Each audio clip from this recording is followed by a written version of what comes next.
নাজিবাদের নেতারা শুধু মৃত্যু ও ধ্বংসই সৃষ্টি করেনি, তারা পরিবারগুলোকেও রেখে গেছে এমন সন্তানদের সঙ্গে যারা এমন এক অতীত বহন করে চলেছে যা তারা কখনো বেছে নেয়নি। অনেকে বিলাসিতা, কঠোর নিয়ম ও পূর্ণ আনুগত্যের মধ্যে বেড়ে উঠেছে, না জেনে তাদের বাবা মা কী করছিলেন যখন হত্যা ও বিতাড়ন চলছিল। কেউ কেউ পর্বতের কুটিরে জন্মগ্রহণ করেছিল, অন্যরা সরকারি বাসভবনে বাস করত। তাদের দৈনন্দিন জীবন কাটো খেলাধুলা, গম্ভীর প্রতিকৃতি ও পরিচারিকা, রাঁধুনি বা নিরাপত্তাকর্মীদের দ্বারা পরিচালিত রুটিনের মধ্যে। তারা বুঝতে পারত না কেন তাদের পদবি মানুষকে ভয় পাইয়ে দেয়। যখন জার্মানি আত্মসমর্পণ করল, তাদের জীবন হঠাৎ করে বদলে গেল। যে নামগুলো আগে দরজা খুলে দিত, সেগুলো এখন বয়ে বেড়ানো এক কঠিন বোঝা হয়ে দাঁড়াল। কেউ কেউ গ্রেফতার বা জিজ্ঞাসাবাদের শিকার হল, অন্যরা স্কুলে প্রত্যাখ্যাত হল, কর্তৃপক্ষের নজরদারিতে থাকল বা পারিবারিক সম্পর্কের কারণে তারা খেল দিল না। কেউ কেউ তাদের বাবা মাকে রক্ষা করল, আর কেউ কেউ চুপ থাকার পথ বেছে নিল। একজন মানুষ কি করে যখন তার পরিবারের অতীত একজনের সারা জীবনের অভিশাপ হয়ে দাঁড়ায়?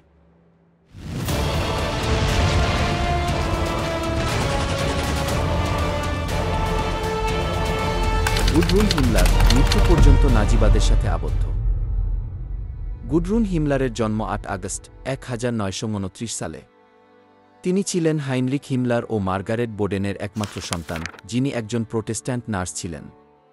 ছোটবেলা থেকেই তিনি জাতীয়তাবাদ ও বর্ণবাদে পরিপূর্ণ এক পরিবেশে বেড়ে উঠেছিলেন। তার বাবা খাঁটি বর্ণের প্রতি আবিষ্ট, তার জীবনের সবকিছু তদারকি করতেন, তার পড়াশোনা, দৈনন্দিন রুটিন, এমনকি বন্ধুত্ব।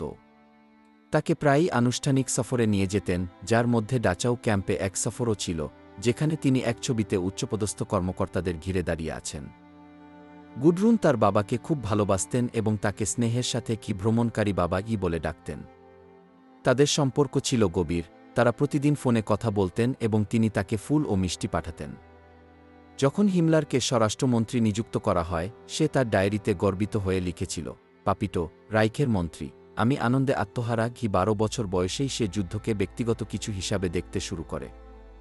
জুন ১৯৪১ সালে সে সোভিয়েত ইউনিয়নে আক্রমণ নিয়ে তার দুঃখ লিখেছিল। যদিও জার্মানির জন্য সবকিছু খারাপ হচ্ছিল, সে তার বাবার উপর পূর্ণ আস্থা রেখে বিজয়ের প্রতি দৃঢ়ভাবে বিশ্বাস করত। ১৯৪৫ সালে সব বদলে গেল, যখন পরাজয় অনিবার্য হয়ে উঠল এবং তার পরিবারকে গোমুন্ডে তাদের বাড়ি ছেড়ে যেতে হল। মে ১৯৪৫ সালে, মাত্র ১৫ বছর বয়সে, সে তার মায়ের সাথে উত্তর ইতালিতে গ্রেফতার হয়েছিল। তাদের দুজনকে হিমলারের একসময়ের সহযোগীর হাতে তুলে দেওয়া হয়েছিল। ইতালি ও ফ্রান্সের আটক কেন্দ্রগুলোর মধ্য দিয়ে যাওয়ার পর তাদের নুরেমবার্গে স্থানান্তর করা হয়, যেখানে গুডরুন তার বাবার নামে অভিযোগ করা অপরাধগুলো সম্পর্কে জানতে পারে। যখন সে ২৩ মে হিমলারের আত্মহত্যার খবর শুনল, সে এক শারীরিক ও মানসিক সংকটে পড়ে যায় যা তাকে কয়েক সপ্তাহ বিছানায় বন্দী করে রাখে। সে কখনোই এই ব্যাখ্যা মেনে নেয়নি, সে সবসময় বিশ্বাস করত যে তাকে হত্যা করা হয়েছে। এই বিশ্বাস তাকে সারা জীবন সঙ্গ দিয়েছে। আটক থাকার সময় তাকে তার পরিচয় গোপন রাখতে স্মিট নাম ব্যবহার করতে বাধ্য করা হয়েছিল। সে দেরি না করেই এটা প্রত্যাখ্যান করল, আমার নাম হিমলার। এই ভাওতা বন্ধ কর। এরপর থেকে তার লক্ষ্য ছিল যে কোনো মূল্যে তার বাবার সম্মান রক্ষা করা। ১৯৪৬ সালে মুক্তি পেয়ে গুডরুন ও তার মা এক প্রোটেস্ট্যান্ট কনভেন্টে আশ্রয় নেয়। প্রতিশোধ এড়াতে তাদের কি মানসিকভাবে দুর্বল হিসাবে নথিভুক্ত করা হয়েছিল। গুডরুন কাঁদত না বা কোনো আবেগ দেখাত না। সে বারবার বলত, আমি আমার বাবার মতো হতে চাই। সে স্বাভাবিক জীবনে ফিরে যাওয়ার চেষ্টা করত, কিন্তু তার পদবি ছিল এক ধ্রুব বাধা। ১৯৪৭ সালে সে শিল্পকলা পড়তে চেয়েছিল, কিন্তু যখন তারা জানতে পারল সে কে, তাকে প্রত্যাখ্যান করা হয়েছিল। শেষ পর্যন্ত একজন সোশ্যাল ডেমোক্র্যাট রাজনীতিবিদের সহায়তায় সে একটি বৃত্তিমূলক প্রশিক্ষণ পেল, যিনি যুক্তি দিয়েছিলেন যে সন্তানদের অন্যের অপরাধের বোঝা বহন করা উচিত নয়। সে সেলাই শিখেছিল, কিন্তু যখনই কেউ তার নাম চিনতে পারত, সে চাকরি বা বাসস্থান হারাত। সে কখনোই তার পরিচয় গোপন করেনি। আমার বাবা ছিলেন রাইক্স ফুয়ারেসেস, সে দৃঢ়ভাবে বলত। তার অতীতকে ত্যাগ করার বদলে গুডরুন নাজি অপরাধীদের রক্ষাকারী এক নেটওয়ার্কের মূল সদস্যে পরিণত হয়। ১৯৫১ সালে সে স্টিলে হিলফে নীরব সাহায্য ও যোগ দেয়, যা কারারুদ্ধ বা লুকিয়ে থাকা প্রাক্তন নাজিদের আর্থিক ও আইনি সহায়তা দিত। সে উইকিমিউজেন প্রতিষ্ঠাতেও সাহায্য করেছিল, একটি নব্যনাজি যুগ সংগঠন যা ১৯৯৪ সালে নিষিদ্ধ হয়েছিল। মিউনিখে সে নাজি জিনিসপত্রে ঘেরা থাকত, ছবি, পদক, তার বাবার মূর্তি।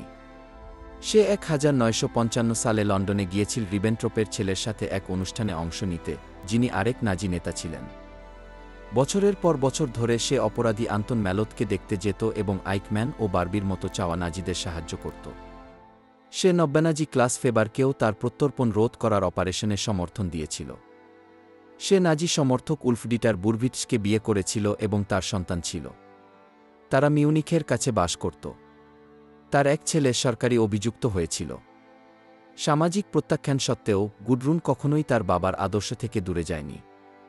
তাকে অতিডানপন্থী দল এনপিডির সাথে যুক্ত করা হয়েছিল এবং সে অস্ট্রিয়ায় নাজিবাদের স্মৃতিবিজড়িত অনুষ্ঠানে অংশ নিয়েছিল।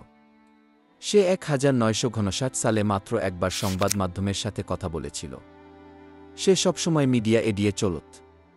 আমি আমার কাজ নিয়ে কথা বলি না, সে বলত যখন তাকে স্টিলে হিলফেতে তার ভূমিকা সম্পর্কে জিজ্ঞাসা করা হতো। সে 24 মে 2018 সালে মারা যায়, 88 বছর বয়সে, হিমলারের উত্তরাধিকারের প্রতি শেষ পর্যন্ত অনুগত থেকে। শিকার, সহযোগী নাকি উত্তরাধিকারী? গুডরুন হিমলার নাজি নেতাদের সন্তানদের মধ্যে একটি চরম উদাহরণ। তার বাবার সাথে তার মানসিক বন্ধন এত গভীর ছিল যে সে কখনোই হোলোকাস্টে তার দায়িত্ব মেনে নিতে পারেনি। সে শুধু তাকে রক্ষাই করেনি, তার আদর্শ ছড়িয়ে দিয়েছে।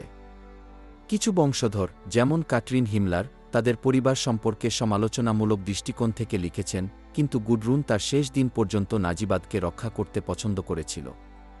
সে কখনোই অনুশোচনা বা সন্দেহ প্রকাশ করেনি। সে ছিল একজন সক্রিয় আদর্শিক উত্তরাধিকারী, যে তার জীবন উৎসর্গ করেছিল তার বাবার উত্তরাধিকার রক্ষা ও অন্যান্য নাজিদের সাহায্য করতে। তার গল্প দেখায় যে শিক্ষা, পারিবারিক মূর্তিপূজা ও অস্বীকৃতি কতটা প্রভাব ফেলতে পারে। সে শুধু তার পরিস্থিতির শিকার ছিল না, সে ইচ্ছা করেই বিংশ শতাব্দীর সবচেয়ে অন্ধকার প্রকল্পের প্রতি অনুগত থাকতে বেছে নিয়েছিল। রাইখের রাজকন্যা। 2 জুন 1938 সালে এড্ডার জন্ম হয়। তিনি ছিলেন হারমান গোরিংয়ের একমাত্র কন্যা, যিনি তৃতীয় রাইখের বিমান বাহিনী পরিচালনা করতেন, এবং এমি সোনেম্যানের সন্তান, যিনি ওয়াইমারের একজন খ্যাতনামা অভিনেত্রী ছিলেন। তার জন্ম একটি জাতীয় ঘটনা হিসাবে উদযাপিত হয়েছিল। বার্লিনের আকাশে 5টি বিমান উড়ান দেওয়া হয়েছিল এই উপলক্ষে। যদি সে ছেলে হতো তবে এই সংখ্যা দ্বিগুণ হতো। তার বাপ্তিস্ম অনুষ্ঠিত হয়েছিল 4 নভেম্বর, একই বছর, তার বাবার শিকার লজ কারিন হলে। হিটলার, তার ধর্মপিতা হিসাবে, অনুষ্ঠানে উপস্থিত ছিলেন। তিনি যে অসংখ্য উপহার পেয়েছিলেন, তার মধ্যে বিশেষভাবে উল্লেখযোগ্য ছিল লুকাস ক্রানাক দ্য এল্ডারের একটি রেনেসা চিত্রকর্ম, যা কোলন শহর থেকে উপহার দেওয়া হয়েছিল। তার বাবার সাথে তার ছবি হাজার হাজার পোস্টকার্ডে জার্মানি জুড়ে ছড়িয়ে পড়েছিল। এড্ডার শৈশব কাটে কারিন হলে, একটি বনঘেরা প্রাসাদে, যা বার্লিন থেকে প্রায় 60 কিলোমিটার দূরে অবস্থিত ছিল। এই বিলাসবহুল বাসভবনে একটি সুইমিং পুল, ব্যক্তিগত সিনেমা, একটি চিড়িয়াখানা, ক্ষুদ্র রেলগাড়ি এবং তার বাবা দ্বারা লুট করা শিল্পকর্মের একটি সংগ্রহশালা ছিল। লুফটওয়াফের উপহার হিসাবে তিনি পটস্টাম প্রাসাদের একটি পুতুলের বাড়ি পেয়েছিলেন, যেখানে সব ধরনের বিলাসিতার বিবরণ ছিল। তাকে স্নেহের সাথে কি এড্ডালেইনচি ডাকা হতো। তার শিক্ষার দায়িত্বে ছিলেন গৃহশিক্ষিকারা, এবং তার বাবা-মা তাকে সর্বোচ্চ যত্ন দিয়েছিলেন। দেশ যুদ্ধের মধ্য দিয়ে যাচ্ছিল, কিন্তু সে রূপকথার মতো জীবন কাটাত, কোনো অভাব বা ভয় ছাড়াই। তার বাবা শুধুমাত্র তার জন্য নাটকীয় অভিনয়ের আয়োজন করতেন এবং তার জন্য প্রচুর সময় বরাদ্দ রাখতেন। ছোটবেলা থেকেই তিনি বিখ্যাত অতিথি ও নাজি নেতাদের সাথে ঘিরে থাকতেন। মুসোলিনি, উইন্ডসরের ডিউক ও ডাচেস বা চার্লস লিন্ডবার্গের মতো ব্যক্তিত্বদের সাথে তার দেখা হয়েছিল। এমনকি বলা হয় যে, যখন এড্ডা হাঁটা শুরু করেছিল, তখন রাইখের একটি মহাসড়ক বন্ধ করে দেওয়া হয়েছিল যাতে সে অনুশীলন করতে পারে। যুদ্ধের শেষের দিকে 31 জানুয়ারি 1945 সালে সে এবং তার মা সোভিয়েত সেনাবাহিনীর অগ্রগতির কারণে ওবারসালজবার্গ থেকে পালিয়ে যান। গোরিং কারিনহোল ধ্বংস করার নির্দেশ দিয়েছিলেন যাতে তা শত্রুর হাতে না পড়ে, কিন্তু তার আগে তিনি বিশেষ ট্রেনে করে তার শিল্প সংগ্রহ বের্কটেসগার্ডেনে পাঠিয়ে দিয়েছিলেন। পরিবারটি অস্ট্রিয়ার মাউটার্নডর্ফ নামে একটি মধ্যযুগীয় দুর্গে আশ্রয় নেয়। সেখান থেকে গোরিং রাইখের নিয়ন্ত্রণ নেওয়ার চেষ্টা করেছিলেন, একটি ডিক্রির ভিত্তিতে যা তাকে হিটলারের অক্ষমতার ক্ষেত্রে উত্তরাধিকারী হিসাবে স্থাপন করেছিল। তবে ফিউরার তাকে বিশ্বাসঘাতকতা করার অভিযোগ এনে গ্রেফতার করার নির্দেশ দেন। 23 এপ্রিল 1945 সালে এসএস বাসভবনটিকে নজরদারিতে রাখে। কেউ কারো সাথে যোগাযোগ করতে পারত না, এবং সবাইকে আলাদাভাবে আটকে রাখা হয়েছিল। এই সময়ে এডডা প্রচণ্ড ভয় পেয়ে গিয়েছিল। বোমাবর্ষণের সময় তাকে এবং তার মাকে বেসমেন্টে আশ্রয় নিতে হতো, যখন তার বাবাকে বায়ুচলাচলবিহীন একটি গুহায় রাখা হয়েছিল। সে প্রায় কাঁদত, শব্দ অন্ধকারে আতঙ্কিত হয়ে। পরিচারক সৈন্যরা বদল হওয়ার পর নজরদারি শিথিল হয় এবং তারা ফিশকর্ণ দুর্গে চলে যেতে সক্ষম হয়। ৭ মে আমেরিকান সেনারা তাদের গ্রেফতার করে। একজন অফিসার তাদের শেষ রাতটি দুর্গে কাটানোর অনুমতি দেন। এডডা একটি লিমুজিনের পিছনের সিটে বসে কান্নায় ভেঙে পড়ে যখন তাকে তার বাবাকে নিয়ে যেতে দেখে। 2 দিন পরে গোরিংকে টেক্সাসের একটি পতাকা নিয়ে শেষবারের মতো তার পরিবারের সাথে ছবি তোলা হয়। জুন 1945 সালে তার ৭ম জন্মদিনে এডডা ইতিমধ্যেই তার বাবার থেকে আলাদা হয়ে গিয়েছিল। তার মায়ের সাথে তাকে ভালডেনস্টাইন দুর্গে পাঠানো হয়। সেখানে তিনি একটি চিঠি লিখেছিলেন যা কখনো পৌঁছায়নি। আমি তোমাকে খুব মিস করি এবং সমস্ত হৃদয় দিয়ে ভালোবাসি।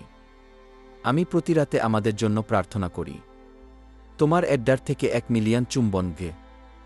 অক্টোবরে এমিকে আবার গ্রেফতার করা হয় এবং স্ট্রাউবিং জেলে পাঠানো হয়। কিছু সময়ের জন্য এডডা আশেপাশের একটি গ্রামে একা থাকতে বাধ্য হয়েছিল। পরে তারা পুনরায় মিলিত হয়। তারা একই সেলে থাকতেন এবং একটি ম্যাট্রেসে ঘুমাতেন, যেটি তাদের দাবি অনুযায়ী মুসোলিনির উপহার ছিল।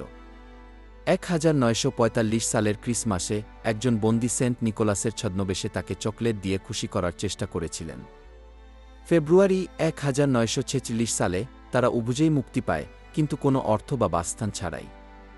একজন আমেরিকান সাংবাদিক তাদের স্যাকডিলিংয়ে একটি শিকার লজে থাকতে সাহায্য করেন, যেখানে এমি তার মেয়ের শিক্ষা পুনরায় শুরু করেন। গোরিংয়ের প্রথম স্ত্রীর পরিবারও তাদের আর্থিক সহায়তা দিয়েছিল। সেই মুহূর্ত থেকে তাদের জীবনযাত্রা সম্পূর্ণরূপে বদলে যায়। মার্চে তারা গোরিংকে চিঠি লিখতে সক্ষম হয়, যিনি মরফিন আসক্তি থেকে চিকিৎসা নেওয়ার জন্য লুক্সেমবার্গের মন্ডরফলেবেইনসে বন্দী ছিলেন। নুরেমবার্গে তাদের কয়েকবার তার সাথে দেখা করার অনুমতি দেওয়া হয়েছিল। 18 সেপ্টেম্বর এডডা একটি বিশেষ অনুষ্ঠানে কাচের মাধ্যমে তাকে দেখতে পায়, যা বন্দীদের সন্তানদের জন্য আয়োজিত হয়েছিল। 30 সেপ্টেম্বর ছিল তাদের শেষ দেখা। 15 অক্টোবর 1946 সালে হারমান গোরিং ফাঁসির ঠিক আগে সায়ানাইডের একটি ক্যাপসুল খেয়ে আত্মহত্যা করেন। এডডার বয়স ছিল মাত্র 8 বছর। এমি ঘটনাগুলো গোপন করেননি এবং তার মেয়েকে সত্য বলতে পছন্দ করেছিলেন। 1947 সালে ডিনাজিফিকেশন প্রক্রিয়ার অংশ হিসাবে এমিকে আবার গ্রেফতার করা হয়। 9 বছর বয়সী এডডা ভয় পেয়ে গিয়েছিল যে তার মায়ের মৃত্যুদণ্ড হতে পারে। অবশেষে এমিকে গোগিঙ্গেন ক্যাম্পে পাঠানো হয় এবং 1948 সালে 1 বছরের জন্য জোরপূর্বক শ্রম, সম্পত্তির আংশিক হারানো এবং 5 বছর পেশাচর্চা নিষিদ্ধের শাস্তি দেওয়া হয়। একই বছর এডডাকে সুলজবাখ্রোজেনবার্গের সেন্ট আনা গার্লস স্কুলে ভর্তি করা হয়। এটি ছিল একটি প্রথাগত প্রতিষ্ঠানে তার প্রথম শিক্ষা গ্রহণ। তিনি 1958 সালে শিক্ষা সম্পন্ন করেন। তার স্নাতক কাজের বিষয় ছিল ভুলে যাওয়া কি একই সাথে একটি আশীর্বাদ ও ঝুঁকি হতে পারে। 1949 সালে তিনি শৈশবে প্রাপ্ত উপহার নিয়ে একটি মামলার সম্মুখীন হন, যার মধ্যে ক্রানাকের চিত্রকর্ম অন্তর্ভুক্ত ছিল। কর্তৃপক্ষ দাবি করেছিল যে এগুলি তার বাবার পদমর্যাদার কারণে দেওয়া হয়েছিল এবং বিষয়টি আদালতে গড়ায়।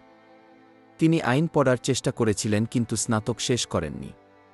পরে তিনি মিউনিখে একটি বিশ্ববিদ্যালয় ডিগ্রি অর্জন করেন। তিনি কখনোই তার বাবাকে অস্বীকার করেননি বা অতীত থেকে নিজেকে দূরে রাখার চেষ্টা করেননি। গুডরুন হিমলারের মতো তিনি তার বাবাকে আদর্শ করেছিলেন।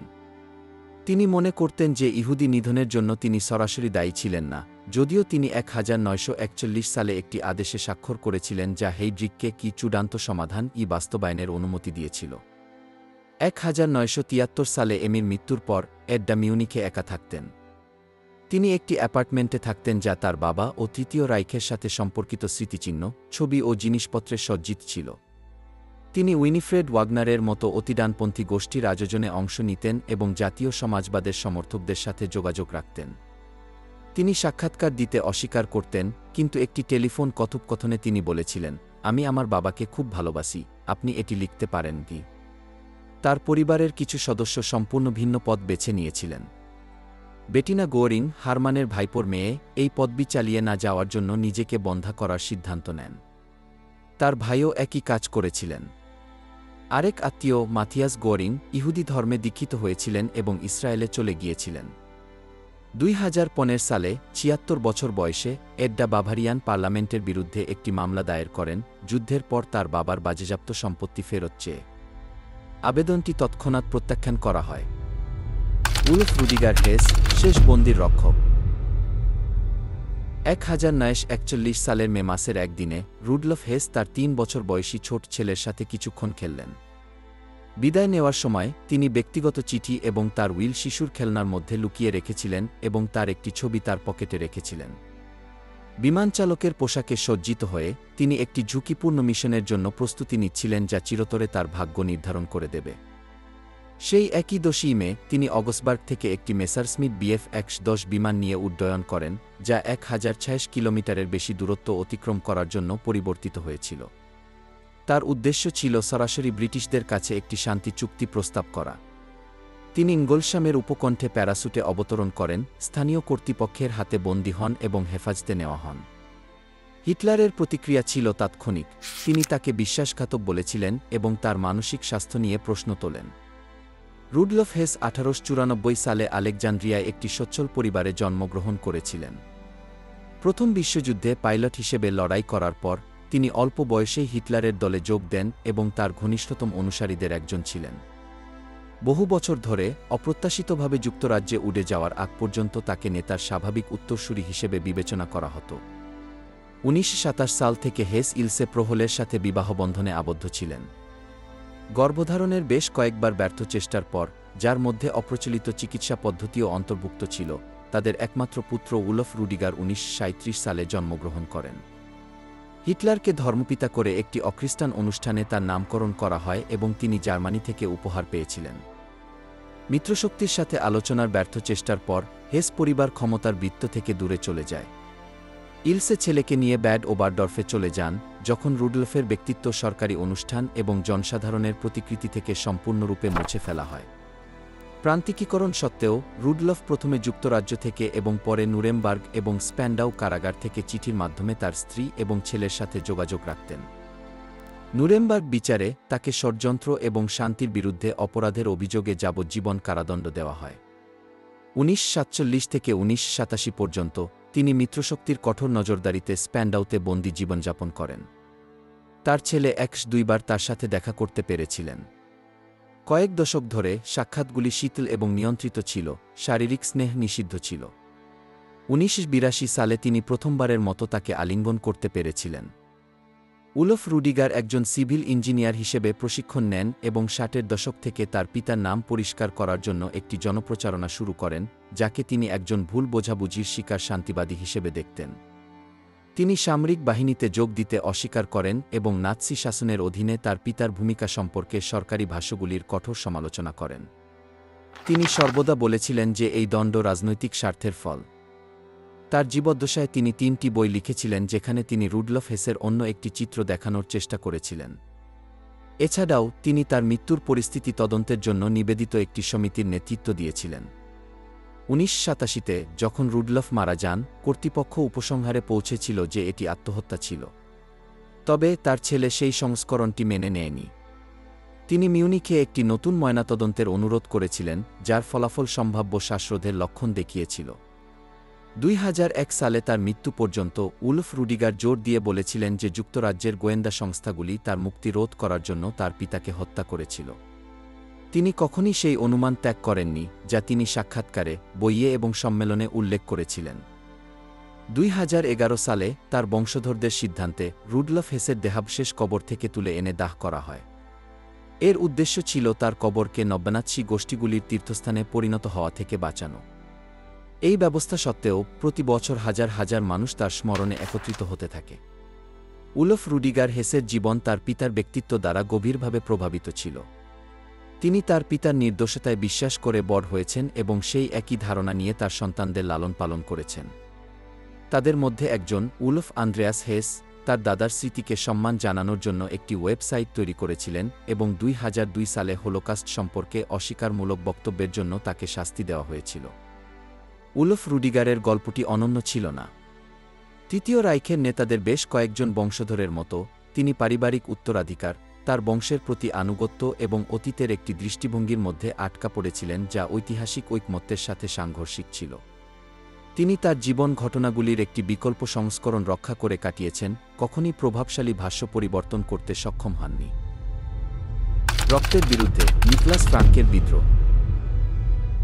4 বছর বয়সে নিকলাস ফ্রাঙ্ক পারিবারিক গাড়ির পেছনের সিটে বসেছিলেন যখন তার মা তাকে ক্রাকোর গেটোতে নিয়ে যান। ব্রিজিতো প্রায়শই সেখানে চামড়া এবং কোমরবন্ধ কেনার জন্য যেতেন, নিশ্চিত করতেন যে সেগুলি সেরা মানের। জানালা থেকে ছেলেটি স্থির দেহ এবং ছেঁড়া পোশাকে বাচ্চাদের দেখত যারা নীরবে তাকে দেখছিল। কি ঘটছে তা না বুঝে সে ভাবত, তারা এমন জায়গায় শেষ হওয়ার জন্য কি করেছে? তাদের বাড়িতে কি ঘেট্টকি নিয়ে কথা বলাটা স্বাভাবিক ছিল? এটিকে এমন একটি জায়গা হিসেবে উল্লেখ করা হতো যেখানে কম দামে মূল্যবান জিনিসপত্র পাওয়া যেত। ব্রিজিতো কার্পেট, গয়না বা সূক্ষ্ম জিনিসপত্র নিয়ে খুশি মনে ফিরে আসতেন। তিনি যে কষ্ট দেখতেন তার প্রতি কোনো সহানুভূতি দেখাতেন না। একবার নিকলাসকে গাড়ি থেকে নামতে দেওয়া হয়েছিল। একটি বাড়িতে প্রবেশ করার সময় তিনি এমন কিছু দেখেছিলেন যা তিনি কখনই ভুলতে পারেননি। একজন লোক অত্যন্ত রোগা একজন বৃদ্ধ মহিলাকে অপমান করছিল, চিৎকার করে বলছিল যে সে শীঘ্রই মারা যাবে। সেই দৃশ্যটি বহু বছর ধরে তার সাথে ছিল, এমনকি যখন তিনি উত্তাপবিহীন ঘরে তার ডেস্ক থেকে তার বাবার সম্পর্কে লিখছিলেন তখনও। 1939 সাল থেকে ফ্রাঙ্করা ক্রাকোর ওয়াওয়েল দুর্গে থাকতেন। বাসস্থানটি শাসনের শৈলীতে অভিযোজিত হয়েছিল, শীর্ষে রাইখের পতাকা উঠছিল। বিলাসবহুলতা বিরাজ করছিল, ভৃত্য, রূপোর থালায় পরিবেশিত খাবার এবং প্রশস্ত কক্ষ। হ্যান্স ফ্রাঙ্ক সেখান থেকে পোল্যান্ডের জেনারেল গভর্নমেন্ট পরিচালনা করতেন। তার স্ত্রী তাকে কি পোল্যান্ডের রাজা কি বলে উল্লেখ করতেন। পরিবারে নিকলাসকে কি অপরিচিত বলা হতো। তার বাবা মা তার প্রতি খুব বেশি মনোযোগ দিতেন না। হ্যান্স, ঠান্ডা এবং ব্যঙ্গাত্মক, প্রায়শই তার সাথে ঠাট্টা করতেন। ব্রিজিতো, প্রভাবশালী এবং উচ্চাভিলাষী, বাচ্চাদের লালন পালনের দায়িত্ব আয়াদের হাতে ছেড়ে দিতেন। বাচ্চাদের বোর্ডিং স্কুলে পাঠানো হতো বা তারা দীর্ঘ সময় বাভারিয়ায় কাটাত, অধিকৃত অঞ্চলের বিরাজমান সন্ত্রাস থেকে দূরে। পেশায় আইনজীবী হ্যান্স ফ্রাঙ্ক হিটলারের প্রথম দিকের সমর্থকদের একজন ছিলেন। তিনি নাৎসি রাষ্ট্রের আইনি কাঠামো গঠনে গুরুত্বপূর্ণ ভূমিকা পালন করেছিলেন। 1939 সালে তাকে পোলিশ অঞ্চলের গভর্নর নিযুক্ত করা হয়। তার অফিস থেকে তিনি ইহুদিদের গণহারে কনসেন্ট্রেশন ক্যাম্পে নির্বাসনের ব্যবস্থা করেছিলেন। তার বক্তৃতায় তিনি এমনকি বলেছিলেন যে যত বেশি ইহুদি মারা যাবে ততই ভালো। নিকলাসের বড় ভাই নরম্যান এবং সিগ্রিড ক্রাকোর জার্মান স্কুলে পড়তেন। এদিকে ছোটরা জার্মানিতে একজন আয়ার সাথে থাকত। নিকলাস বহু বছর পর তার আয়ার সাথে একটি কাছের ক্যাম্পে পরিদর্শনের কথা স্মরণ করবেন, যেখানে তিনি দেখেছিলেন যে কিভাবে অত্যন্ত রোগা কিছু লোককে গাধা থেকে ফেলে দেওয়া হচ্ছে। তাকে পরিবর্তে গরম চকোলেট দেওয়া হয়েছিল। 1945 সালে যুদ্ধ শেষ হওয়ার সাথে সাথে হ্যান্স ফ্রাঙ্ক তার পরিবার নিয়ে বাভারিয়ায় পালিয়ে যান, রাফেল এবং দা ভিঞ্চির কাজ সহ চুরি করা মূল্যবান চিত্রকর্ম সঙ্গে নিয়ে যান। 4 মে মার্কিন সৈন্যদের হাতে তিনি বন্দী হন। আত্মসমর্পণ করার আগে তিনি তার স্ত্রীকে 50,000 মার্ক দিয়েছিলেন। নরম্যানের মতে তিনি কোনো স্নেহ না দেখিয়ে এটি করেছিলেন। স্বেচ্ছায় হ্যান্স তার ব্যক্তিগত ডায়েরির 40টি খণ্ড মিত্রশক্তির কাছে হস্তান্তর করেছিলেন। তাতে তিনি কি যেখানেই ইহুদিরা থাকুক না কেন তাদের হত্যা করা উচিত কি এর মতো বাক্য লিখেছিলেন। তিনি ভেবেছিলেন তার নোটগুলি তাকে ন্যায়সঙ্গত করবে। নুরেমবার্গ বিচারে তার বিচার হয়, যেখানে তিনি দুবার আত্মহত্যার চেষ্টা করেছিলেন। বন্দিদশায় তিনি ক্যাথলিক ধর্মে দীক্ষিত হন। 1946 সালের 16 অক্টোবর তাকে ফাঁসি দেওয়া হয়। 7 বছর বয়সী নিকলাস কাঁদেননি। তার মনে ছিল তার বাবা তাকে একসাথে বড়দিন কাটানোর প্রতিশ্রুতি দিয়েছিলেন। তারা কখনই এমনভাবে বিদায় নেয়নি যেন তিনি একজন অপরাধী। 1947 সালে ব্রিজিতো ফ্রাঙ্ককে গ্রেপ্তার করে অন্যান্য উচ্চপদস্থ কর্মকর্তাদের স্ত্রীদের সাথে গোগিঙ্গেন ক্যাম্পে স্থানান্তর করা হয়। তিনি ইলসে হেস এবং এমি গোরিংয়ের সাথে সেল ভাগ করে নেন। নিকলাস 4 বার তার সাথে দেখা করতে গিয়েছিলেন।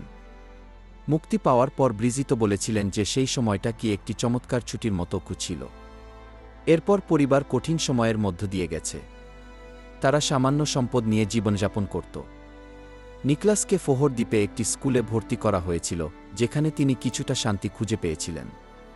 তিনি আইন, সাহিত্য এবং ইতিহাস অধ্যয়ন করেছিলেন, কিন্তু কোনো ডিগ্রি শেষ করেননি। তিনি সাংবাদিকতায় নিয়োজিত হন, বহু বছর ধরে স্টার্ন ম্যাগাজিনে লিখেছিলেন। 1993 সালে তিনি তার বই my father a ruthless confession প্রকাশ করেন, যেখানে তিনি হ্যান্স ফ্রাঙ্কের প্রতি গভীর ঘৃণা প্রকাশ করেছিলেন, যাকে তিনি কি খুনি, কাপুরুষ কে এবং কি চাটুকার কি বলে অভিহিত করেছিলেন। দীর্ঘদিন তিনি তার বাবার মৃতদেহের একটি ছবি বহন করতেন। তিনি কনসেন্ট্রেশন ক্যাম্পের ছবিগুলির প্রতি আচ্ছন্ন হয়ে পড়েছিলেন এবং নিজেকে তাদের মধ্যে কল্পনা করার চেষ্টা করতেন। তিনি প্রায়শই বলতেন, তার দোষ হল সেই উত্তরাধিকার যা আমরা বহন করি। কি তিনি তার মাকে কখনই ক্ষমা করেননি, যাকে তিনি নিষ্ঠুর এবং বিবেকহীন মহিলা হিসেবে দেখতেন।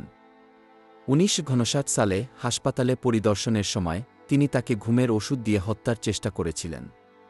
তিনি 9 মার্চ মারা যান, যেদিন তার জন্মদিন ছিল। তার ভাই নরম্যান 1951 সালে আর্জেন্টিনায় চলে যান। সেখানে তিনি নাৎসি গোষ্ঠীগুলির দ্বারা শিক্ষিত হন এবং একটি খনিতে কাজ শুরু করেন। পরে তিনি জার্মানিতে ফিরে আসেন, যেখানে তিনি তাদের পুরনো পারিবারিক বাড়িতে থাকতেন। যদিও তিনি নিকলাসের সাহসকে প্রশংসা করতেন, তবুও তিনি তার বাবার প্রতি তার ভালোবাসা ত্যাগ করেননি। তার ঘরে বিছানার উপরে হ্যান্স ফ্রাঙ্কের একটি প্রতিকৃতি ঝুলানো ছিল। 2009 সালে একা এবং মদ্যপ অবস্থায় তার মৃত্যু হয়। তার কবরে নিকলাস লিখেছিলেন, এখন তুমি সেই কষ্ট থেকে মুক্ত যা তোমাকে বাবাকে এত ভালোবাসার কারণে হয়েছিল।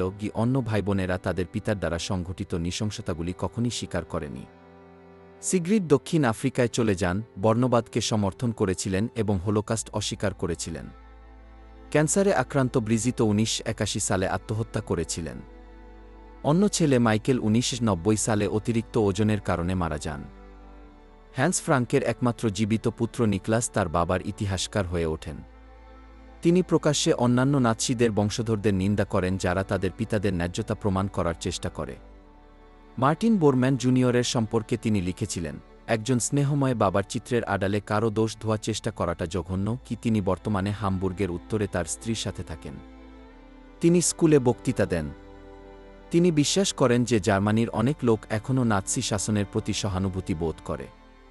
তিনি প্রায়শই পুনরাবৃত্তি করেন, আমি জার্মানদের ভালোবাসি, কিন্তু আমি তাদের বিশ্বাস করি না।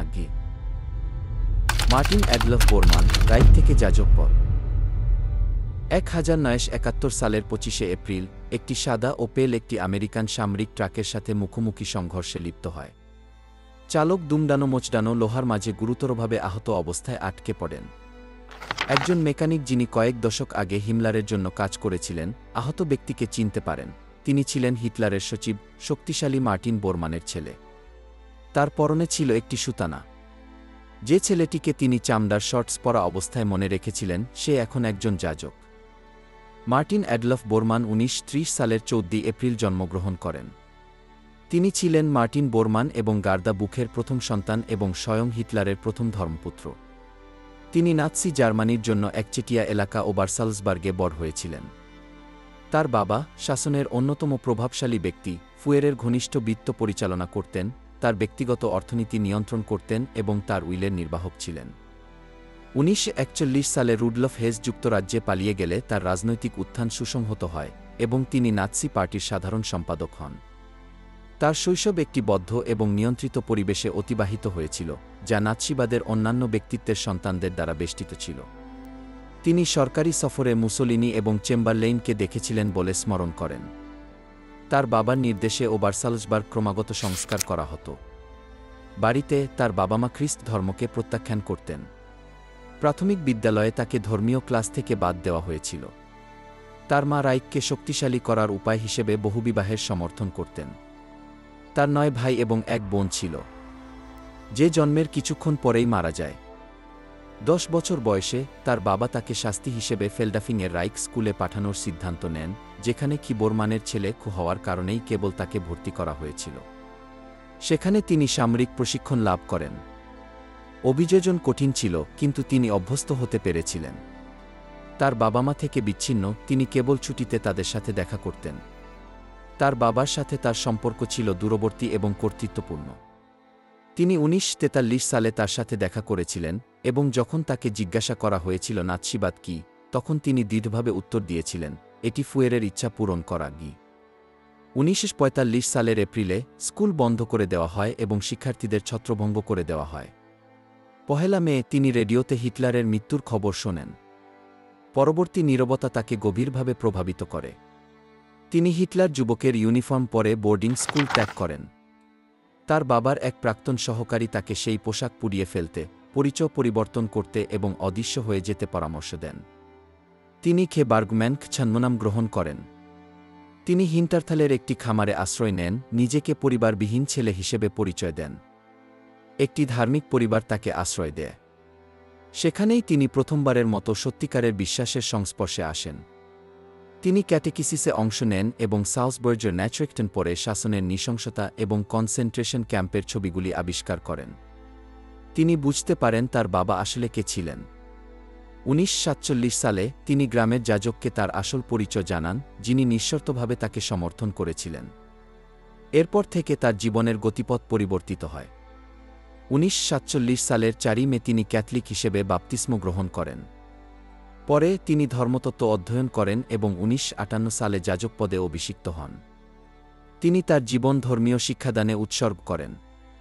তিনি তার বাবাকে আর কখনো দেখেননি, যার অবস্থান তখনও নিশ্চিত করা যায়নি। গুজব রটেছিল যে তিনি দক্ষিণ আমেরিকায় পালিয়ে গেছেন বা এমনকি কেজিবির জন্য কাজ করছেন। 1972 সালে যখন বার্লিনে তার কঙ্কাল পাওয়া যায় তখন তার মৃত্যু নিশ্চিত করা হয়। প্রথমে তার দাঁত এবং পরে জেনেটিক পরীক্ষার মাধ্যমে তার পরিচয় নিশ্চিত করা হয়েছিল। অভিষিক্ত হওয়ার পর তিনি 60-এর দশকে কঙ্গোতে মিশনারি হিসেবে কাজ করেন। সেখানে তিনি নির্যাতন এবং মিথ্যা মৃত্যুদণ্ডের শিকার হন। 1971 সালে জার্মানিতে ফিরে আসার সময় তিনি একটি গাড়ি দুর্ঘটনায় পড়েন। হাসপাতালে পুনরুদ্ধারের সময় তিনি একজন প্রাক্তন নানকে বিয়ে করেন সেই বছরই। 1973 সাল থেকে 1992 সালে অবসর গ্রহণের আগ পর্যন্ত তিনি বিভিন্ন স্কুলে ধর্মীয় শিক্ষকতা করেন। তিনি ইসরায়েলি মনোবিজ্ঞানী ড্যান বারন কর্তৃক আয়োজিত নাৎসিদের বংশধর এবং হোলোকাস্ট থেকে বেঁচে যাওয়া ব্যক্তিদের মধ্যে বৈঠকে অংশ নিয়েছিলেন। 1993 সালে তিনি একটি আন্তঃধর্মীয় মিশনে ইসরায়েল ভ্রমণ করেন। তিনি নাৎসিবাদ কিভাবে ভাষাকে ম্যানিপুলেট করেছিল সে সম্পর্কে একটি প্রবন্ধ লিখেছিলেন। সেই স্থানগুলিতে তিনি বলেছিলেন যে তার নীরবতা আঘাত থেকে নয়, বরং তার বাবার অপরাধের জন্য বিচারের ভয়ে। তিনি বলেছিলেন যে প্রত্যেক ব্যক্তিকে তার নিজের দায়িত্ব বহন করতে হবে এবং তিনি তার বাবাকে ঘৃণা করেন না, যদিও তিনি যা করেছিলেন তার নিন্দা করেন। তার কিছু ভাইবোন তাদের বাবা মায়ের চিন্তাভাবনার কাছাকাছি থাকলেও বা কেবল ধর্মান্তর এড়িয়ে গেলেও তিনি সেই অতীত ছিন্ন করার সিদ্ধান্ত নিয়েছিলেন। তার বেশ কয়েকজন ভাইবোন অল্প বয়সে মারা যান বা জনসাধারণের দৃষ্টির বাইরে থাকেন। তার বোন ইলসে, যিনি নাৎসি শাসনের প্রতি সহানুভূতিশীল ছিলেন, 1957 সালে মারা যান। তার মা গার্দা 1946 সালে বাপ্তিস্ম গ্রহণের পর মারা যান। মার্টিন অ্যাডলফ সর্বদা ভয় পেতেন যে তার বাবা একদিন তার জীবনের পছন্দগুলির জন্য তাকে তিরস্কার করতে আসবেন। 2013 সালের 11 মার্চ তিনি মারা যান। তিনি ছিলেন নাৎসি উচ্চপদস্থ কর্মকর্তাদের কয়েকজন সন্তানের মধ্যে একজন, যিনি সম্পূর্ণরূপে পিতার উত্তরাধিকারের সাথে সম্পর্ক ছিন্ন করেছিলেন। তার জীবন দুঃখ, রূপান্তর, বিশ্বাস এবং ঘৃণা স্থায়ী না করে সেতু তৈরির প্রচেষ্টার দ্বারা চিহ্নিত ছিল। রুডলফ হেসের সন্তান, নরকের পাশে বড় হওয়া। ব্রিজিট হেস তার শৈশবকাল একটি আরামদায়ক বাড়িতে কাটিয়েছেন, যা আউশভিৎসের সামান্য দূরে অবস্থিত ছিল, যেখানে তার বাবা ছিলেন কমান্ডার। বাড়িটি ভালোভাবে সজ্জিত ছিল এবং তাদের ভৃত্য ছিল, যাদের মধ্যে অনেকেই ক্যাম্পের বন্দী ছিলেন। ক্ষতিগ্রস্তদের চুরি করা জিনিসপত্র থেকে আসা সব ধরনের জিনিসের তার কাছে প্রবেশাধিকার ছিল। ব্রিজিট বন্দীদের তৈরি করা পুতুল নিয়ে খেলা, নৌকা চালানো এবং বাগানে অস্বাভাবিক প্রাণী দেখার বিকেলগুলো স্মরণ করতেন। মাঝে মাঝে পরিবেশ অদ্ভুত গন্ধে ভরে যেত এবং একটি ছাই ফলগুলির উপর জমা হতো। তার মা তাকে সতর্ক করতেন যে তাকে স্ট্রবেরিগুলি ভালোভাবে ধুয়ে ফেলতে হবে, কারণ সেগুলি কি কালো ধুলো, পোড়া দেহের ছাই দিয়ে ঢাকা ছিল। রুডলফ হেস 1901 সালে বাডেন-বাডেনে জন্মগ্রহণ করেছিলেন, একটি শক্তিশালী ক্যাথলিক শিখ-যুক্ত পরিবারে। তার লালনপালন কর্তৃপক্ষের প্রতি কঠোর সম্মানের দ্বারা চিহ্নিত ছিল। তার স্বীকারোক্তিকারীর সাথে হতাশ হওয়ার পরে তিনি ধর্ম থেকে দূরে সরে যান। তিনি একটি প্যারামিলিটারি গ্রুপ রসবাখের ফ্রেইকর্পসে যোগ দিয়েছিলেন এবং একজন কমিউনিস্টকে হত্যার জন্য দোষী সাব্যস্ত হয়েছিলেন। যদিও শাস্তি 10 বছর ছিল, তিনি মাত্র 4 বছর পরে মুক্তি পান। 1934 সালে হিমলারের ব্যক্তিগত আমন্ত্রণে তিনি এসএসে যোগ দেন। সেখানে তিনি ডাচাউ এবং স্যাক্সেনহাউসেনের মতো ক্যাম্পে প্রশিক্ষণ শুরু করেন, যেখানে তিনি দমন ব্যবস্থার কার্যকারিতা শিখেছিলেন। 1940 সালে হেসকে আউশভিৎসের পরিচালক হিসেবে নিয়োগ দেওয়া হয়। তিনি পোলিশ সামরিক স্থাপনাগুলিকে একটি কনসেন্ট্রেশন ক্যাম্পে এবং পরে একটি ধ্বংস কেন্দ্রে রূপান্তরিত করেন। 1 বছর পর হিমলার তাকে ফাইনাল সলিউশন নামে পরিচিত পরিকল্পনা বাস্তবায়নের জন্য হিটলারের আদেশ জানান। স্থাপনাগুলি প্রসারিত করা হয় এবং আউশবিৎস বিরকেনাও নির্মিত হয়। মৃত্যুদণ্ডের জন্য জাইক্লোন বি গ্যাস ব্যবহার করা হয়েছিল। হেস সর্বদা দাবি করতেন যে তিনি আদেশ পালন করছেন এবং যা ঘটছে তার জন্য নিজেকে দায়ী মনে করেননি।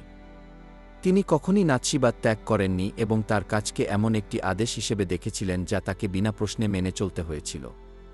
কয়েক মিটার দূরে ভয়াবহতা ঘটলেও পারিবারিক রুটিন যেন কিছুই হয়নি তেমনি চলছিল। তার স্ত্রী হেডউইগ বাড়ির যত্ন নিতেন এবং সভাসমাবেশের আয়োজন করতেন। শিশুরা বাইরে খেলত, কখনো কখনো বন্দীদের মধ্যে যা দেখত তার নকল করত। তারা গৃহকর্মী এবং হিমলারের মতো ব্যক্তিত্বের ঘন ঘন পরিদর্শনের সাথে আরামের মধ্যে বাস করত। হেডউইগ কি কানাডা স্টোর কি নামক দোকান থেকে বিলাসবহুল পোশাক এবং জিনিসপত্র পেতেন, যেখানে বাজেয়াপ্ত জিনিসপত্র রাখা হতো। গৃহকর্মীরা একটি পরিষ্কার এবং সুপরিচালিত বাড়ি, শিক্ষিত এবং দয়ালু শিশুদের কথা স্মরণ করতেন। 1943 সালে হেসকে ক্যাম্পের প্রধানের পদ থেকে সরিয়ে প্রশাসনিক দায়িত্ব দেওয়া হয়। 1944 সালে তিনি হাঙ্গেরীয় ইহুদিদের গণ নির্বাসনে আবার কেন্দ্রীয় ভূমিকা পালন করেন। সংঘাতের শেষে তিনি একটি মিথ্যা পরিচয় ব্যবহার করে লুকিয়েছিলেন। তার স্ত্রীকে 1946 সালে বন্দী করা হয় এবং জিজ্ঞাসাবাদকারীদের চাপে তিনি তার অবস্থান জানান। কিছুক্ষণ পরেই তাকে গ্রেপ্তার করা হয়, নুরেমবার্গ ট্রাইব্যুনালে সাক্ষ্য দেন এবং পোল্যান্ডের কর্তৃপক্ষের কাছে হস্তান্তর করা হয়। সেখানে তার বিচার হয়, দোষী সাব্যস্ত হন এবং 1947 সালের 16 এপ্রিল তিনি যে স্থানে একবার নেতৃত্ব দিয়েছিলেন সেখানেই তাকে মৃত্যুদণ্ড দেওয়া হয়। যুদ্ধের পর হেডউইগ এবং তার সন্তানরা অর্থনৈতিক ও সামাজিক কষ্টের সম্মুখীন হয়েছিল। তারা দেশের উত্তরে চলে যায় এবং সাধারণ অবস্থায় জীবনযাপন করত। তাদের পদবি এবং উৎপত্তির কারণে তারা ঘৃণার পাত্র ছিল। ব্রিজিট স্পেনে চলে যান, যেখানে তিনি মডেল হিসেবে কাজ শুরু করেন এবং পরে একজন আমেরিকান নাগরিককে বিয়ে করেন। তিনি বিভিন্ন দেশ ঘুরে অবশেষে মার্কিন যুক্তরাষ্ট্রে বসবাস শুরু করেন। বহু বছর ধরে তিনি তার পরিচয় গোপন রেখেছিলেন। তিনি ওয়াশিংটনের একটি বিলাসবহুল দোকানে কাজ করতেন এবং যখন ইহুদি মালিকরা তার উৎপত্তির কথা জানতে পারেন তখন তারা তাকে বরখাস্ত না করার সিদ্ধান্ত নেন। রুডলফের নাতি এবং হ্যান্সজার্গেনের ছেলে রেইনার হেস 12 বছর বয়সে তার বংশের কথা জানতে পারেন। তার পরিবারের গোপনীয়তা তাকে তদন্ত করতে প্ররোচিত করে। তিনি চিঠি, ছবি এবং নথি সংগ্রহ করেন এবং তার আত্মীয়দের থেকে দূরত্ব বজায় রাখতে শুরু করেন। বিচ্ছেদ সম্পূর্ণ ছিল এবং তিনি মানসিক ও শারীরিক উভয় পরিণতি ভোগ করেছিলেন। তিনি আউশভিৎস পরিদর্শন করেন, বেঁচে যাওয়া ব্যক্তিদের সাথে সহযোগিতা করেন এবং শিক্ষা ও চরমপন্থার বিরুদ্ধে উদ্যোগে অংশ নেন। যদিও কেউ কেউ তাকে তার পদবি থেকে অর্থনৈতিকভাবে লাভবান হওয়ার চেষ্টা করার অভিযোগ করেছিল, তিনি সেই অভিযোগ অস্বীকার করেছিলেন। অতীতের পরিণতি পরিবারের সদস্যদের উপর অসমভাবে প্রভাব ফেলেছিল। যেখানে ব্রিজিতের মতো কেউ কেউ ঘটনাগুলি উপেক্ষা করা বা যা ঘটেছিল তা তুচ্ছ করার সিদ্ধান্ত নিয়েছিল, সেখানে রেইনারের মতো অন্যরা তাদের মুখোমুখি হওয়ার সিদ্ধান্ত নিয়েছিল। একজন স্নেহশীল পিতার স্মৃতি এবং একজন অপরাধীর চিত্রের মধ্যেকার দ্বন্দ্ব ছিল ধ্রুব। কেউ কেউ সেই বোঝা ত্যাগ করার জন্য তাদের নাম পরিবর্তন করার সিদ্ধান্ত নিয়েছিল, অন্যরা তাদের ইতিহাসকে এমন একটি বোঝা হিসেবে গ্রহণ করেছিল যা তারা গোপন করতে পারেনি বা করতে চায়নি। আলবার্ট স্পিয়ারের সন্তান, অন্যের দোষে বোঝা নিয়ে বড় হওয়া। তৃতীয় রাইখের স্থপতি আলবার্ট স্পিয়ারের জ্যেষ্ঠ পুত্র আলবার্ট স্পিয়ার জুনিয়র বিশ্বব্যাপী একজন বিশিষ্ট নগর পরিকল্পনাবিদ হয়েছিলেন। তার পুরো কর্মজীবনে তিনি তার পিতার ছায়া থেকে দূরে থাকার চেষ্টা করেছিলেন। তার সংস্থা S&P থেকে তিনি ইউরোপ, এশিয়া এবং পারস্য উপসাগরে নগর উন্নয়ন প্রকল্পের নেতৃত্ব দিয়েছিলেন, এমনকি কাতার 2022 বিশ্বকাপের স্টেডিয়াম পরিকল্পনায়ও অংশ নিয়েছিলেন। তার আধুনিক শহরের ধারণাগুলি মানব কল্যাণ এবং ট্যাক্সি উন্নয়নের উপর কেন্দ্রিত ছিল, যা তার পিতার বিশালতাবাদী পদ্ধতির স্পষ্ট বিপরীত ছিল। 1934 সালে বার্লিনে জন্মগ্রহণকারী আলবার্ট ফ্রেডরিক স্পিয়ার ওবারসালজবার্গে তার শৈশব কাটিয়েছেন, যেখানে তার পরিবার হিটলারের বার্গফের কাছে থাকত। সেখানে তিনি শাসনের অন্যান্য উচ্চপদস্থ কর্মকর্তাদের বংশধরদের সাথে পরিবেশ ভাগ করে নিয়েছিলেন। যুদ্ধ যেন দূরবর্তী ছিল, জীবন পাহাড়, প্রাণী এবং পরিষেবা কর্মীদের মধ্যে অতিবাহিত হয়েছিল। তিনি গোয়েরিং এবং বোরমানের ছেলেদের সাথে খেলতেন যখন তার বাবা অস্ত্রশস্ত্র মন্ত্রী হিসেবে প্রভাব অর্জন করছিলেন। বছরের পর বছর স্পিয়ার জুনিয়র সেই সময়গুলিকে মিশ্র অনুভূতি নিয়ে স্মরণ করতেন। তিনি পারিবারিক পরিবেশ এবং তার পিতার অনুপস্থিত ব্যক্তিত্বকে তার তোতলামির কারণ হিসেবে উল্লেখ করেছিলেন। যখন শাসন ভেঙে পড়ে তখন তার জীবনের মোড় ঘুরে যায়। তারা বিলাসবহুল বাসস্থান থেকে দুটি কক্ষের সাধারণ অ্যাপার্টমেন্টে চলে যান। স্পিয়ার পদবিটি একটি বোঝা হয়ে ওঠে, বিশেষ করে 1946 সালের নুরেমবার্গ বিচারের পর, যেখানে তার বাবাকে 20 বছরের কারাদণ্ড দেওয়া হয়েছিল। পরিবারটি হাইডেলবার্গে তাদের দাদার বাড়িতে চলে যায়। তাদের পদবির কারণে বেশ কয়েকটি স্কুলে তার ভর্তি প্রত্যাখ্যান করা হয়েছিল। 15 বছর বয়সে তিনি কাঠমিস্ত্রি হিসেবে প্রশিক্ষণ শুরু করেন। পরে একাডেমিক অসুবিধা সত্ত্বেও তিনি মিউনিখের টেকনিক্যাল ইউনিভার্সিটিতে ভর্তি হতে সক্ষম হন, যেখানে তিনি হ্যান্স ডোলগাস্টের তত্ত্বাবধানে স্থাপত্য অধ্যয়ন করেন। 1964 সালে তিনি লুডভিগশাফেন স্টেশনের জন্য একটি নকশা প্রতিযোগিতায় বেনামে জয়ী হন। তিনি সর্বদা ভেবেছিলেন যে যদি তার নাম পরিচিত হতো তবে তাকে নির্বাচিত করা হতো না। 1946 থেকে 1966 পর্যন্ত তার বাবা কারাগারে থাকাকালীন পারিবারিক সম্পর্ক ন্যূনতম ছিল। সাক্ষাৎগুলি সংক্ষিপ্ত এবং স্নেহহীন ছিল। যদিও তারা চিঠির মাধ্যমে যোগাযোগ রাখতেন, বার্তাগুলিতে উষ্ণতার অভাব ছিল। 1936 সালে জন্মগ্রহণকারী হিলডে বলেছিলেন যে তার উত্তরগুলি স্কুলের হোমওয়ার্কের মতো করে প্রস্তুত করা হতো। ছোট ছেলে আর্নেস্ট তাকে খুব কমই মনে করতে পারত। যখন সে স্প্যান্ডাউতে তার সাথে দেখা করত তখন সে নীরব থাকত। তার কথা অনুসারে তার বলার কিছুই ছিল না। অন্য ভাই ফ্রিটজ তার বাবার সামনে অস্বস্তি বোধ করত। আর্নল্ড পুনর্মিলনের চেয়ে বক্তৃতাকক্ষের কাঠামোতে বেশি আগ্রহী বলে মনে হয়েছিল। এদিকে স্পিয়ার সিনিয়র কারাগারে অবিরাম লিখতেন। তিনি যে কোনো উপলব্ধ পৃষ্ঠে নোট নিতেন, এমনকি টয়লেট পেপারেও। তিনি প্রতিদিন কারাগারের উঠোনে বৃত্তাকারে হাঁটতেন, যেন পুরো বিশ্ব ভ্রমণ করছেন, কিলোমিটারের পর কিলোমিটার জমা করতেন।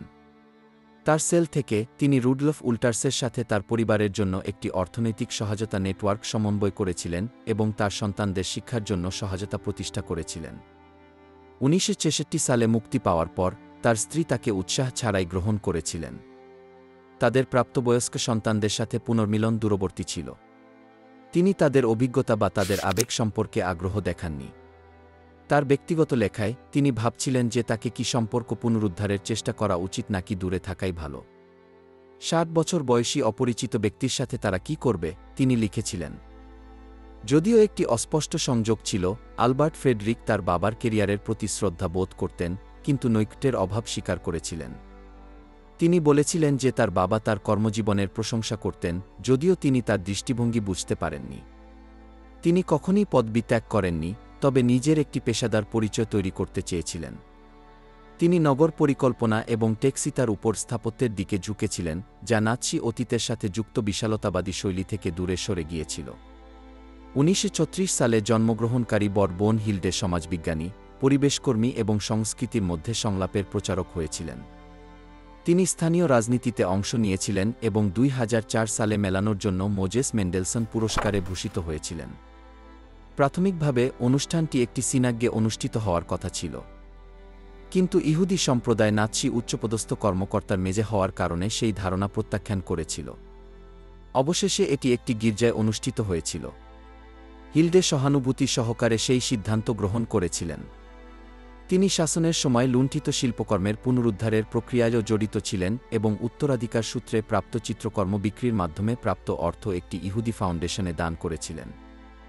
ছোট মেয়ে মার্গারেট ফটোগ্রাফি বেছে নিয়েছিলেন। 2007 সালে তিনি আপনি কি স্পিয়ারের মেয়ে শিরোনামে একটি বই প্রকাশ করেছিলেন, যেখানে তিনি রাইখের একজন অপরাধীর মেয়ে হওয়ার অর্থ কী তা বর্ণনা করেছিলেন। তার সাক্ষ্যে তিনি তার বাবাকে একজন দূরবর্তী ব্যক্তিত্ব হিসেবে বর্ণনা করেছিলেন, যিনি তার নিজের জনসাধারণের মুক্তির প্রয়োজনে আচ্ছন্ন ছিলেন। তিনি বলেছিলেন যে সবকিছু সত্ত্বেও তিনি তার শৈশবের স্মৃতি মুছে ফেলতে চান না বা এমন দায়িত্ব বহন করতে চান না যা তার নয়। আর্নস্ট তার বাবা মায়ের একই সম্পত্তিতে থাকতেন, যদিও কোনো আবেগপূর্ণ বন্ধন স্থাপন করেননি। তিনি বলেছিলেন যে তাকে কাছে পাওয়া মানে একজন উপস্থিত বাবা পাওয়া নয়। ফ্রিটজ এবং আর্নল্ডও আবেগগতভাবে দূরত্ব বজায় রেখেছিলেন। হিলডে ছিলেন একমাত্র যিনি একটি ঘনিষ্ঠ সম্পর্ক বজায় রেখেছিলেন তার জীবনের শেষ পর্যন্ত। 1981 সাল পর্যন্ত তার বাবার চিঠিপত্র এবং জনসমক্ষে ভাবমূর্তি তৈরিতে সাহায্য করেছিলেন। কারাগার থেকে মুক্তি পাওয়ার পর আলবার্ট স্পিয়ার বই, সাক্ষাৎকার এবং সম্মেলনের মাধ্যমে তার জনসমক্ষে ভাবমূর্তি পুনরুদ্ধার করার চেষ্টা করেছিলেন। স্মৃতিকথা বা স্প্যান্ডাউ ডায়েরির মতো কাজগুলি ব্যাপকভাবে প্রচারিত হয়েছিল। তবে পরে এমন নথি আবিষ্কৃত হয়েছিল যা তার বর্ণনার বিরোধিতা করেছিল, প্রমাণ করে যে নির্বাসন এবং বিনাশ ব্যবস্থার সংগঠনে তার সক্রিয় ভূমিকা ছিল। তার প্রাক্তন সহযোগী রুডলফ উল্টার্স একজন ঐতিহাসিককে স্পিয়ার তার প্রকাশনায় বাদ দেওয়া পাঠ্য সরবরাহ করেছিলেন। 1981 সালে লন্ডনে একটি সাক্ষাৎকারের জন্য সেখানে যাওয়ার পর তার মৃত্যু হয়। তার প্রেমিকা তার সাথে ছিলেন, যা তার পরিবারের সাথে উত্তেজনা আরও বাড়িয়ে তোলে। তার ছেলেরা পদবি বজায় রেখেছিল, কিন্তু কখনই প্রকাশ্যে তার ব্যক্তিত্বের বিরোধিতা করেনি। 1952 সালের একটি ডায়েরিতে স্পিয়ার লিখেছিলেন, তাদের বাবা রাইখের শীর্ষে অংশ নিয়েছিলেন, এটি দীর্ঘদিন ধরে তাদের জন্য একটি অভ্যন্তরীণ সংঘাত হবে কি, এবং তাই হয়েছিল। হিলডে বলেছিলেন যে দোষ উত্তরাধিকার সূত্রে পাওয়া যায় না, তবে লজ্জা পাওয়া যায়। সেই লজ্জায় প্রত্যেকে স্মরণ করার নিজস্ব উপায় খুঁজে পেয়েছিল। রল্ফ মেঙ্গেলে, যে ডাক্তারের ছেলে ঠিক করত কে বাঁচবে আর কে মরবে। ছেলেবেলায় রল্ফ মেঙ্গেলে তার বাবার আসল পরিচয় না জেনেই বড় হয়েছিলেন। যুদ্ধের পর সবচেয়ে বেশি খোঁজা অপরাধীদের একজন জোসেফ মেঙ্গেকে তার কাছে দূর সম্পর্কের আত্মীয় হিসেবে পরিচয় করানো হয়েছিল। তার মা আইরিন তাকে বলেছিলেন যে তিনি যুদ্ধে বীরের মতো মারা গেছেন। আসলে সেই কি আঙ্কেল ফ্রিটজ, যিনি দক্ষিণ আমেরিকায় থাকতেন, তিনিই ছিলেন তার আসল বাবা। 16 বছর বয়সে তিনি সত্য জানতে পারেন। এই ধাক্কা ছিল বিধ্বংসী। স্কুলে অন্য ছেলেরা তাকে তার পদবি দিয়ে চিনত। তারা তাকে কি ছোট্ট নাৎসি কি বা গিএসএস মেঙ্গেলে কি বলে ডাকত। তার বাবার ছায়া সবচেয়ে সাধারণ পরিবেশেও তার নাগাল পেত। বাড়িতে বিশ্বাসটি নিষিদ্ধ ছিল, বাইরে নামের বোঝা তাকে একঘরে করে রেখেছিল। 33 বছর বয়সে 1977 সালে রল্ফ তার সাথে দেখা করার জন্য ব্রাজিলে যাওয়ার সিদ্ধান্ত নেন। এটি ছিল দ্বিতীয়বার যখন তিনি তাকে দেখবেন, কিন্তু প্রথমবার যখন তিনি জানতেন তিনি আসলে কে ছিলেন। 5 বছর ধরে অত্যন্ত সতর্কতার সাথে এই সাক্ষাতের প্রস্তুতি নেওয়া হয়েছিল। তিনি বন্ধুর পাসপোর্ট ব্যবহার করেছিলেন এবং ধরা পড়ার ভয়ে সম্পূর্ণ বেনামে ঘুরে বেরিয়েছিলেন। তারা 2 সপ্তাহ একসাথে কাটিয়েছিলেন। জোসেফ মেঙ্গেলে সাও পাওলোতে একটি সাধারণ বাড়িতে লুকিয়ে থাকতেন। তাকে দুর্বল, স্নায়বিক এবং শারীরিকভাবে অসুস্থ দেখাচ্ছিল। যে ছেলেকে তিনি কখনই বট করেননি সে তার সামনে বসেছিল, তাকে বিচার করার জন্য নয়, বরং বোঝার চেষ্টা করার জন্য। রল্ফ বুঝতে চেয়েছিলেন কিভাবে একজন মানুষ তার মতো কাজ করতে পারে। কথোপকথনের সময় তার বাবা সরাসরি অপরাধ করার কথা অস্বীকার করেছিলেন। তিনি জোর দিয়ে বলেছিলেন যে তিনি কেবল আদেশ পালন করেছিলেন। আউশভিটস তার আসার আগেই চালু ছিল এবং তার ভূমিকা ছিল কারা কাজের জন্য উপযুক্ত তাদের শ্রেণীবদ্ধ করা। তিনি কখনই অনুশোচনা দেখাননি। তার বিশ্বাস অক্ষত ছিল। যদিও রল্ফ তার বাবার প্রতিনিধিত্ব করা সবকিছুকে ঘৃণা করতেন, তবুও তিনি কখনই তার বিরুদ্ধে অভিযোগ করেননি। তিনি কখনই তাকে যারা অনুসরণ করছিল তাদের সাথে সহযোগিতা করেননি। 1979 সালে যখন জোসেফ উলফ গ্যাং গেরহার্ড ছদ্মনামে একটি সেক্তে ডুবে মারা যান, তখন রল্ফ পরিচিতদের মাধ্যমে খবরটি পান। তিনি তার জিনিসপত্র সংগ্রহ করার জন্য ব্রাজিলে যান। এবার তিনি তার আসল পরিচয় ব্যবহার করেছিলেন। তিনি খাতা, চিঠি, স্কেচ এবং একটি ঘড়ি সংগ্রহ করেছিলেন। তিনি কর্তৃপক্ষের কাছে কিছুই হস্তান্তর করেননি। 2011 সালে সেই জিনিসপত্র প্রায় $2,50,000 নিলাম করা হয়েছিল।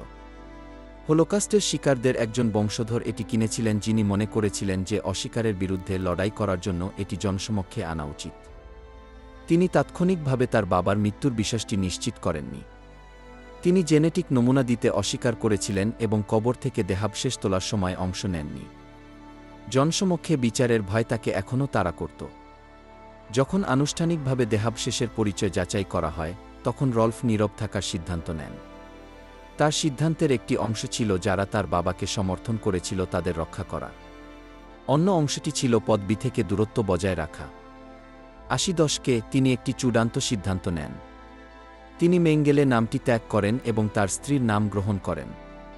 মিউনিকে বসবাস করে তিনি আইন পেশায় নিয়োজিত হন। তিনি সেই পথ বেছে নিয়েছিলেন যাতে তার সন্তানরা এমন একটি ইতিহাস বহন না করে বড় হয় যা তাদের নয়। তিনি কখনই তার উৎপত্তি অস্বীকার করেননি, তবে এটিকে শাস্তি হিসেবেও গ্রহণ করেননি। কিছু উচ্চপদস্থ কর্মকর্তার সন্তান যখন অতীতকে সমর্থন বা আড়াল করার চেষ্টা করেছিল, তখন তিনি তার দূরত্ব বজায় রেখেছিলেন। তিনি ঘৃণা অনুভব করেননি, তবে স্নেহ নয়। সে একজন অপরিচিত ছিল, তিনি বলেছিলেন। 2008 সালে তিনি প্রকাশ্যে ইসরায়েল এবং ইয়াদ ভাশেম পরিদর্শনের ইচ্ছা প্রকাশ করেছিলেন। ব্যক্তিগত ভয়ের কারণে নয়, বরং সম্মানের খাতিরে তিনি দ্বিধাগ্রস্ত ছিলেন। তিনি জানতেন তার উপস্থিতি অস্বস্তি সৃষ্টি করতে পারে। যদিও তিনি উত্তরাধিকার সূত্রে পাওয়া অপরাধবোধ অনুভব করেন না বলে দাবি করেছিলেন, তবুও তিনি তার পদবীর প্রতীকী গুরুত্ব এবং এটি কিসের ইঙ্গিত দেয় তা স্বীকার করেছিলেন। রল্ফ মেঙ্গেলে ছিলেন একমাত্র নাৎসি উচ্চপদস্থ কর্মকর্তার ছেলে যিনি তার বাবার মুখোমুখি বসে সরাসরি জিজ্ঞাসা করেছিলেন তিনি কি করেছিলেন। তিনি ক্ষমা পাননি, অনুশোচনার কোনো লক্ষণও দেখেননি। কিন্তু সেই অভিজ্ঞতা তার জীবনের মোড় ঘুরিয়ে দিয়েছিল। তিনি সেই অতীত থেকে সম্পূর্ণভাবে বিচ্ছিন্ন হওয়ার সিদ্ধান্ত নিয়েছিলেন। তিনি 20 শতকের অন্যতম অন্ধকার নামের প্রতিধ্বনি থেকে দূরে সরে গিয়ে অন্য একটি পরিচয় তৈরি করেছিলেন। তৃতীয় রাইখের উচ্চপদস্থ কর্মকর্তাদের সন্তানদের ইতিহাস তাদের পিতার দ্বারা সংঘটিত অপরাধের সরাসরি সম্প্রসারণ নয়, তবে এটি তাদের থেকে সম্পূর্ণভাবে বিচ্ছিন্ন করা যায় না। তারা আনুগত্য, সুযোগ সুবিধা এবং নীরবতার দ্বারা চিহ্নিত পরিবেশে জন্মগ্রহণ করেছিল।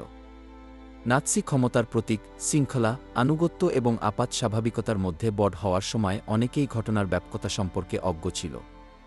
কিন্তু শাসনের পতনের পর তাদের পদবি সন্দেহ, প্রত্যাখ্যান বা লজ্জার পরিচায়ক হয়ে ওঠে। কেউ কেউ নতুন পরিচয় গ্রহণ করে, সম্পর্ক ছিন্ন করে এবং তাদের উৎপত্তি থেকে দূরে একটি জীবন গড়ে তোলার চেষ্টা করে। অন্যরা পরিবর্তে তাদের পিতার স্মৃতি রক্ষা করেছিল বা কথা না বলার সিদ্ধান্ত নিয়েছিল। সামাজিক প্রতিক্রিয়া বিভিন্ন ছিল: প্রত্যাখ্যান, অপবাদ, গোপন করার প্রচেষ্টা এবং এমনকি তাদের পারিবারিক সম্পর্কের সাথে যুক্ত গ্রেপ্তারও হয়েছিল। তাদের সকলের মধ্যে যা সাধারণ ছিল তা হল উত্তরাধিকার সূত্রে প্রাপ্ত বিষয়টিকে উপেক্ষা করার অক্ষমতা। অতীতের বোঝা এক প্রজন্মে শেষ হয় না। সময়ের পরেও সেই দায়িত্বশীলদের নাম সতর্কতা হিসেবে বিদ্যমান, এবং তাদের সন্তানরা, স্মৃতির দ্বারা চিহ্নিত, সাক্ষী ছিল যে কিভাবে একটি ইতিহাস তাদের ভাগ্যকে আকার দিতে পারে যারা এটি বেছে নেয়নি।